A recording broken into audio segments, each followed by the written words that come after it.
I don't know what's going to be in the podcast at this point, so I'm just talking.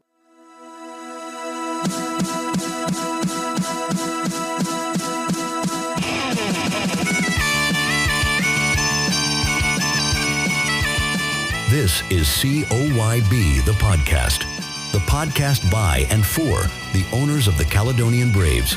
Join us each episode as we dive into the stories, passion, and people behind Scotland's most forward-thinking football club. We'll talk with owners, fans, players, and staff about what it really means to be brave. So grab your merch, settle in, and let's get started. Welcome to COYB, the podcast, the unofficial voice of the Caledonian Braves, where owners become storytellers and the global football community meets and talks all things Caledonian Braves. I'm Hunter Ekfall, your host, and one of over 8,500 fellow Braves owners worldwide, bringing you behind the scenes of the people shaping the future of football. Because together we got power. And with me is my friend, the first Braves owner that I ever met, and the only Braves owner that I've met in 3 different countries. Yeah. 3 in person, 3 different countries. It's Jenn Burke, everyone. Hello. How's it going? It's okay. Going good. And you're very nervous about doing this, right? I am very nervous because you have me following Keith, and that was amazing. That was a great podcast. Thank you. It was mostly my editing. It had nothing to do with Keith whatsoever. I'm sure he'll be thrilled to hear that. Yeah, he'll love it. Yeah, love it. Okay, so Jenn, let's start it off. Who are you and where are you from? My name is Jenn Burke, and I'm from Columbia, Missouri. Originally St. Louis, Missouri, via Seattle, but I live in Columbia, Missouri now. Okay, and what is it that you do? I am an emergency room nurse at the VA hospital here. I did 15 years at a trauma center, and so I switched over to the Veterans Association, 5 years ago. And so it was a good change. How did you first hear about the Caledonian Braves? My sister actually was wanting to celebrate her 50th birthday in Scotland. And so I was at work doing a night shift and started researching Scotland because I like to know things about where I'm going. And on Facebook, Chris's face starts popping up. And so I watched a couple TikToks. Jordan Presley's TikTok is the one that eventually got me because he actually, I don't know if you've seen his TikTok where he goes over and... This right here is the story of 2 Americans who bought a wee 5th Division football club in Scotland. It was great. And so I was like, I'd just given up my season tickets to the St. Louis Blues because I wasn't making enough games. And I thought, why not? So I dove in. Yeah, Jordan's TikTok, I remember because Chris was really excited because it kind of went viral. It did, yeah. So what made you decide to become an owner? Was it Jordan's TikTok or what got you from, this is interesting to, I want to invest money in this? I'm going to be honest with you on that one and tell you, I was not a lifelong football fan, soccer fan. I grew up playing soccer in grade school because that's what you do when you're in grade school, right? But I did not grow up deeply involved in soccer. What got me was honestly Ted Lasso.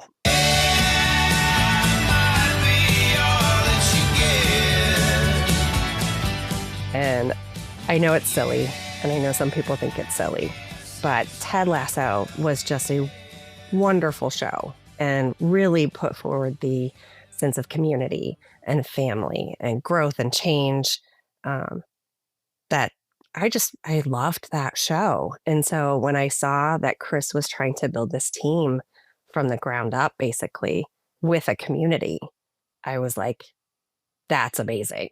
There's nothing else out there like it. I mean, I guess I don't want to say silly, but I know it's not the conventional way that one gets into a football club. But honestly, it's the same concept with the values and the camaraderie, the family, so it just, so when I saw this opportunity to kind of get in on that at the ground level, I was super excited. I did watch the documentary to Wrexham, And I spent maybe a year or two watching that whole thing. At what point did you realize you wanted to be more than just an owner and start getting more involved with the club? Pretty quickly.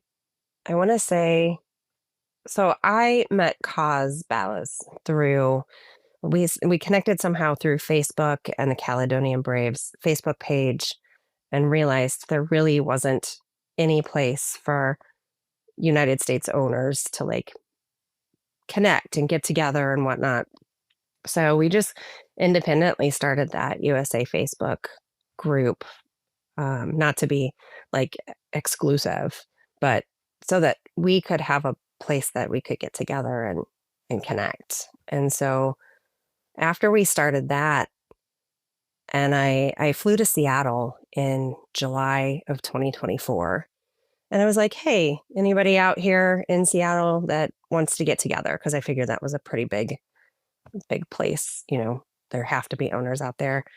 And so I actually connected with Ashley Hobbs first. We went and had breakfast. She was in from Florida. Her husband had a meeting or something like that. But anyway, so we had breakfast and immediately connected. And then a couple days later, had a meetup at, so it was Jose Medina, and we met at Channel Marker Cider in Ballard, and he owns that. So anybody in Seattle, if you want to go to a Braves-owned cidery, Channel Marker in Ballard. And then it was just like a handful of us at that, and Chris called us, and that was just cool. Like to connect with Chris and have a handful of other owners there. It just really kind of drove home the excitement of the whole project. Very cool. That's very cool. Okay. Dovetailing into that, how many other Braves owners have you met in person? Oh gosh. Because I think you might have the record. Oh, I don't know about that, but so Ashley was the first person I met in Seattle, and then we had 4 or 5 of us at the cidery. You are the only person that I've met on 3 different continents. Iceland, Scotland, and the US. And then I met another owner in Iceland while I was there. I had a meetup in Chicago with Alec, and I'm going to mess up his last name. I think it's Nierto. Alec Nierto. Well, you know what? We'll get him on the podcast and we'll find out how he says his name. Okay, perfect. And then, gosh, where else? So Seattle, Chicago, Iceland, and then the owners weekend where there was 60 of us. Oh, yeah. Yeah. Why do you think owner engagement is so important to what makes the Braves different from other clubs? I mean, we're owner owned. And so if you don't have that participation and that excitement and that support behind the team, what do you have? What's been the most rewarding part of connecting owners across the U.S.? I honestly think the owners weekend to me just blew my mind. And it didn't really hit home until we were in the lobby of the hotel and everybody started showing up. And I was like, oh my God, there's Mark. Oh my God, there's Hunter. And these people that you had talked to for months, you're finally connecting with. And that's kind of what it's about, right? The connections. And so I think getting all these people together, and each year I hope it gets bigger and bigger and bigger. Our 60 turns to 120 and then, and just gets bigger. But going back to Ted Lasso, I feel like it's the connection that we're starting to make, all these little connections all across the United States, but also the world. And that's just cool. Have you been surprised by how quickly owners have wanted to get involved and meet each other? No, honestly, because I think that's why we all got into this, honestly, is we saw that we could be a foundation or building blocks for this club. And I think people are excited to do that because they can say, I got in down here and now 10 years down the road. And I think that's what is really cool about it is this isn't a quick project. This isn't a quick adventure. This is something that we're going to be a part of for a very long time. And so I think people wanting to build those connections and have those relationships is really cool, because in 10 years, we're going to be saying, I've known you for a decade, and we've watched this club grow, and we've done this together. And that's just really exciting for me. What's one small thing owners can do that actually makes a big difference to the community? I think get involved locally, because I think that's what was so cool about the little small meetups on the side, was that you were starting to build a fan base and interest, and people that maybe just threw $100 at this were like, meh, I just own a smidge of a football club in Scotland, right? But then you start making all these connections and building all these relationships and meeting all these people, and you see how big this is going to be. Because it's not just Seattle or Chicago, it is Iceland and Scotland, and it's everything. So I think we have an owner from every state, right? And then we have Canada, and it's just crazy. People are everywhere. And when you look at that map that Eric established, the dots are just everywhere. And it's so neat to look at and see that, because you could go on vacation to Spain and meet an owner over in Spain or Brazil or whatever. And so I just think I keep coming back to it's so cool, but it really is. It's just so cool to be a part of that. Yeah, that's one of the things that I really enjoyed at Owners Weekend was getting to meet, I met Doug, who is from Northern Virginia. I met Jay's sister, who live in Maryland. It was just I didn't know them here. I met them over there in Scotland, but I'm like, oh, I now know 3 more people in my town that I didn't know before, which is nice. How did the idea for Owners Weekend come together, and what was your role in helping to organize it? So Owners Weekend just kind of started out as a joke on Discord. I think somebody threw out like hey, let's get together for a game. And a few more of us were like, yeah, let's do that. And then, you joke around about it, but when you see actual interest gaining on it, I was just like, how about the last game of the season? And so I threw it out there. It just kind of started gaining momentum and happened, which was crazy to me. But my role in it really was, I just kind of organized chaos. Thankfully, Davey came in December, I think, November or December of 24 is when he joined. And he kind of took over the logistics of everything in Glasgow. So he organized the hotel, the hotel and the place that we had dinner. And that was all him. But I just kind of kept track of who was coming and from where, and tried to make sure everybody connected. And that was my role. I mean, I feel like you were the one that started the whole thing. So if anybody's to blame, that would be you. I will gladly take that blame. That by far is one of the coolest things that I've ever done, honestly. Yeah. I still to this day say, and Lauren agrees with me, was like, that was probably one of the best weekends ever. Yeah, absolutely. So Owners Weekend 2 is coming up in April. For owners who haven't attended yet, what makes Owners Weekend such a special experience? Well, like I said earlier, you spend so much time talking to these people in whatever avenue, in Discord, on Facebook. You connect in the Zoom meetings at, watch parties, which, by the way, that's fun. So if anybody out there hasn't joined a Zoom watch party on the weekend, those are really fun. Highly suggest that you do that once or twice. But so I think it takes something that is just kind of out there in your periphery, right? And it brings it right into your field of vision. And you're like, oh my gosh, this is a thing, this is a thing that I'm doing, and it's real. And you meet these people that you've been talking to for months, and it just becomes like, it just makes it real, honestly.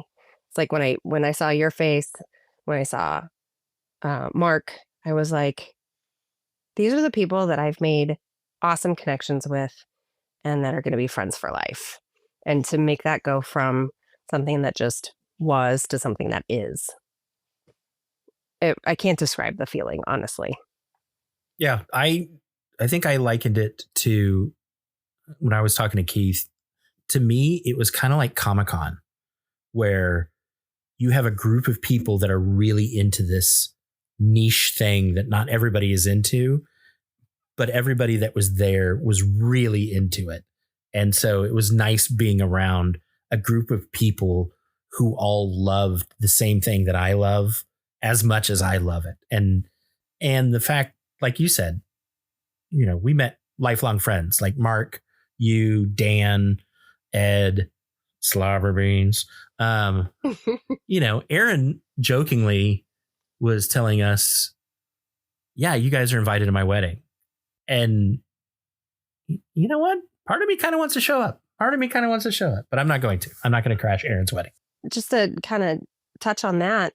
So you meet all these people, right? And you come together at Owners Weekend, and it wasn't just meeting these people that you share a common interest with. We're now invested, not just in this club, but in each other's lives. And so you've got Aaron getting married, and we're excited about that. And, I had surgery, and you guys cheered me through that. And it's just, we've established these relationships. We're not just supporting each other with the team, we're supporting each other in life. And that's exciting. It's like a whole other family. What's the weirdest or coolest reaction you've gotten when you tell people you own a football club? Why?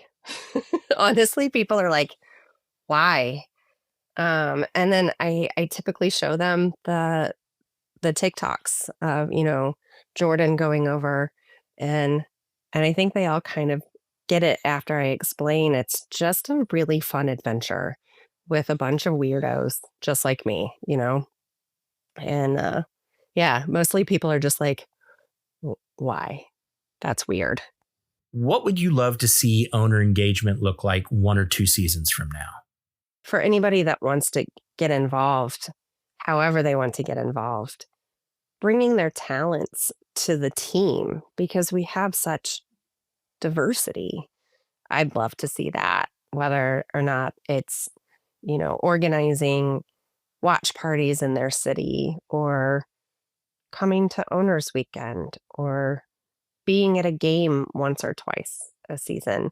We've got Speedy. He drives 3.5 hours up to the games to go and watch a game. He was there for the Phoenix. He flew to Italy, and took a train to get to this random place in Italy to watch the boys win the Phoenix Cup.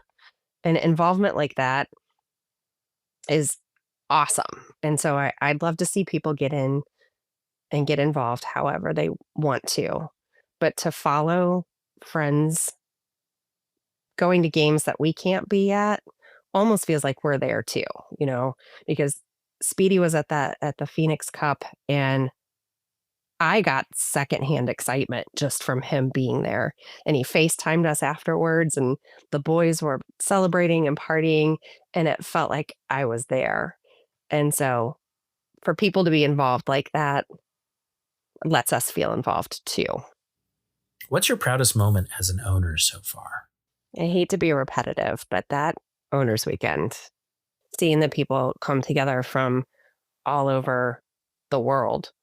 And that's a level of commitment that you've asked strangers to invest in, right? Like, you just randomly threw out a date. Let's just all get together here. And 60 people showed up from around the world. And that was just mind-blowing to me, because it's the beginning of something that hasn't really been cemented yet. When we were standing on the field, all of us, after the game, and we got that group picture, that's everywhere. It's my backdrop on my phone. It's a picture on my wall. It's my screen at my job. That was like the pinnacle of, this is going to be amazing. What are you excited to see for the future for the Caledonian Braves?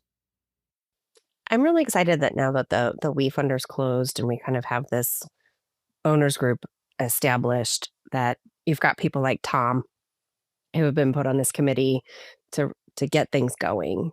Because, it was up until that committee was put together, it was just something we'd invested in. And that was exciting in itself. But now we're getting some structure and we're getting a path.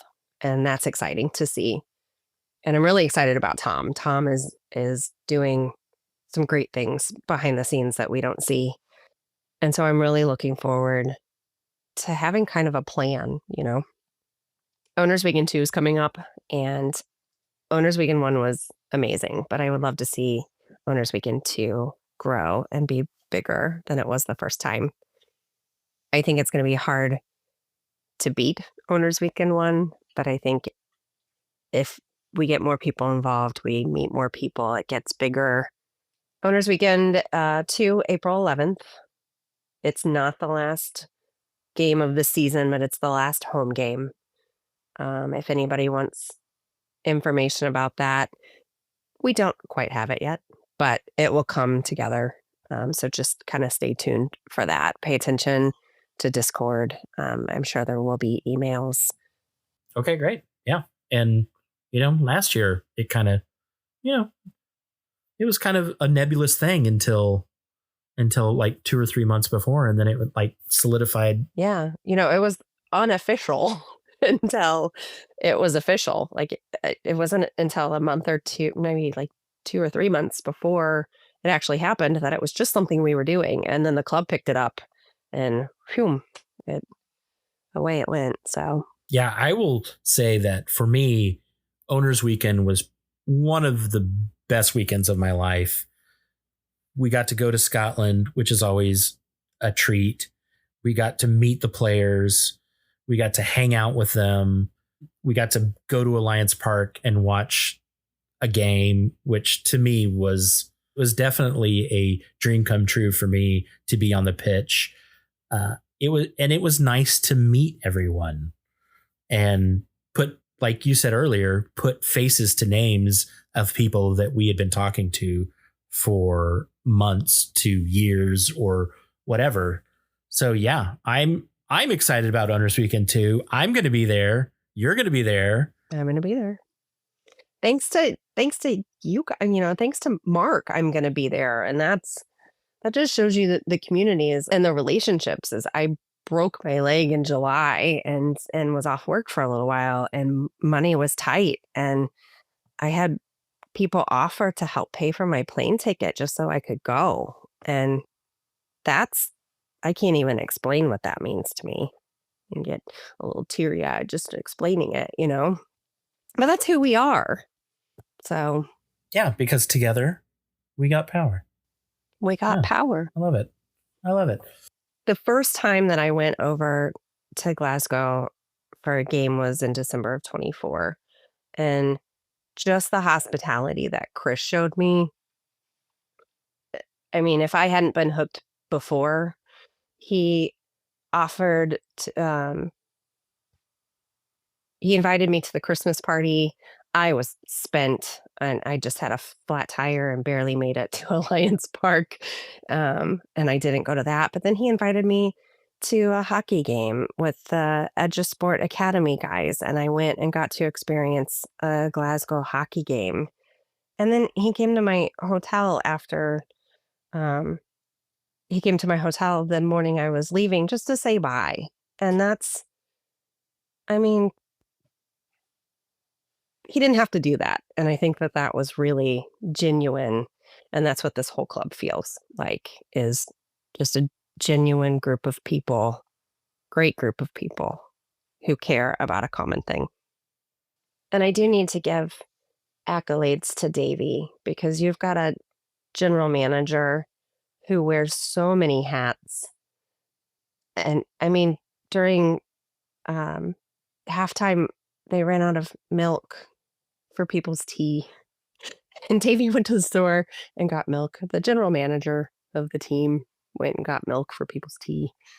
So he wears many hats, and I am thankful that he is part of the club.